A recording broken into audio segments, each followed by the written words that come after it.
أهلا بيكم. النهاردة إن شاء الله هنشوف مع بعض الشبكات والمحافظ والبراوزر.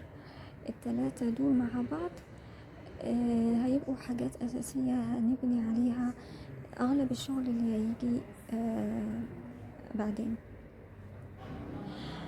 أول شبكة ظهورا كانت هي البيتكوين، عملها واحد اسمه ساتوشي ناكاموتو، يعني هو باين ياباني من اسمه. دلوقتي حباية البيتكوين الواحدة بقت حاجة و50,000 أو حاجة و60,000. لكن البيتكوين كان فيها في البداية 3 مشاكل. أولهم إنها بطيئة جدا، يعني لو تعمل معاملة ممكن توصل لمحفظتك بكرة. رسوم غالية جدا، فأي حاجة هتعملها ممكن مثلا تدفع $30 أو $50 رسوم، بس يعني هيمشوا في الرسوم، فمش عملية. وكمان في حاجة، يعني في قطاع ال NFTs وعنده جمهور كبير، والبيتكوين في البداية ما كانش بيدعم ال NFTs.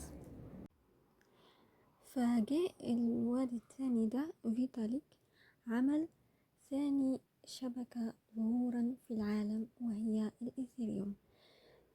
وخلاها هي الشبكة دي المايسترو بتاع ال NFTs. فكانت معروفة إنها الشبكة اللي يتم تداول NFTs عليها، وكمان أرخص من البيتكوين وأسرع من البيتكوين.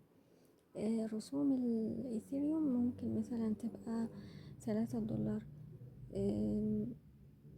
في الزحمة ممكن $10 $15. وطبعا ظهر بعد كده شبكات كتير قوي زي سولانا، ترون، لايت كوين، الكوسموس، وشبكة التليجرام اللي هي تون. دلوقتي عشان احنا منتوهش من بعض، شبكة الإيثيريوم وولاد عمها، ده هو موضوع الفيديو. بيسموهم شبكات ال EVM، يعني هم شبكات أخرى بس مرتبطين بالإيثيريوم، عشان دايما بتلاقي هو نفس عنوان الإيثيريوم. يعني لو تنسخ في محفظتك العنوان بتاع مثلا BNB هتلاقي إنه نفس العنوان بتاع الإيثيريوم. العملات الرقمية احنا بنخزنهم في محافظ. بالنسبة للإيثيريوم وشبكات ال EVM، أشهر محفظة على الإطلاق هي ميتا ماسك،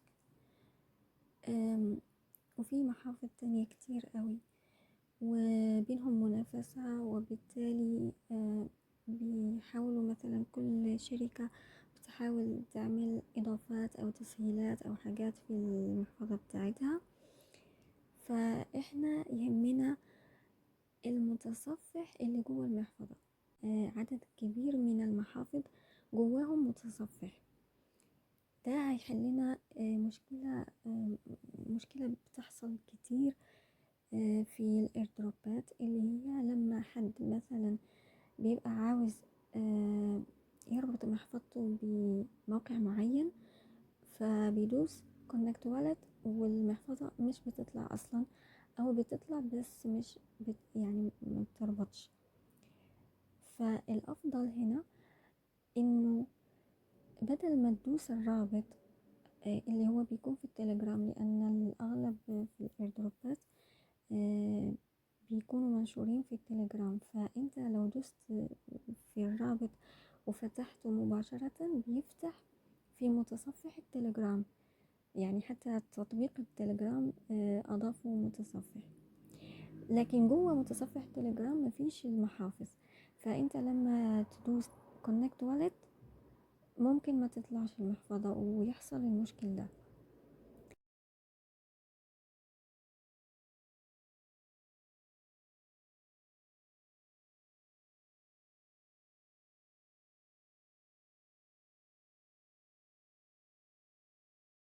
الافضل يعني هو انك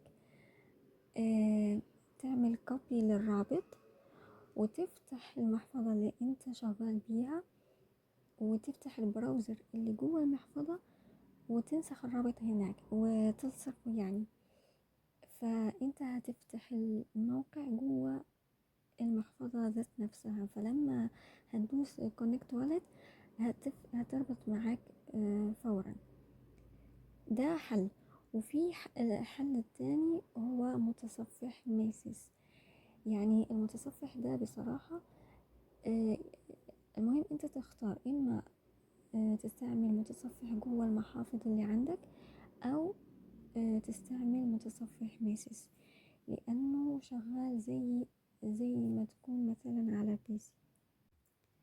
يعني جوه متصفح ميسيس انت بتحمل المحافظ كاضافات، يعني extensions في جوجل كروم، فبيضافوا جوه المتصفح زي البي سي بالضبط.